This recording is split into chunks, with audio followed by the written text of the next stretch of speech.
On va prendre 1 minute pour comprendre qu'est-ce qu'une limite de fonction. C'est parti.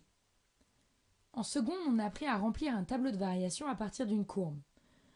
Par exemple, pour la fonction f de x égale 1 sur x, on remplit d'abord son ensemble de définitions, en précisant qu'elle n'est pas définie en 0, et ensuite on dit qu'elle est décroissante pour x négatif et décroissante pour x positif.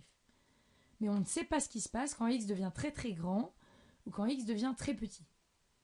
Eh bien, c'est pour ça qu'on calcule les limites de fonction. C'est pour comprendre à quoi ressemble la courbe quand elle s'approche des bornes de l'ensemble de définition. Pour comprendre à quoi ressemble la courbe quand x devient très très petit, on calcule la limite en moins l'infini. Et pour comprendre à quoi ressemble la courbe quand x devient très très grand, on calcule sa limite en plus l'infini.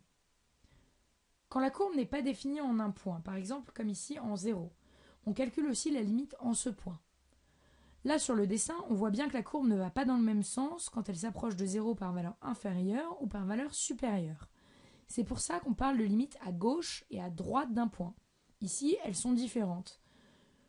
On va donc calculer la limite à gauche, c'est-à-dire la limite quand x se rapproche de ce point par valeur inférieure, et la limite à droite de 0, c'est-à-dire la limite quand x se rapproche de 0 par valeur supérieure.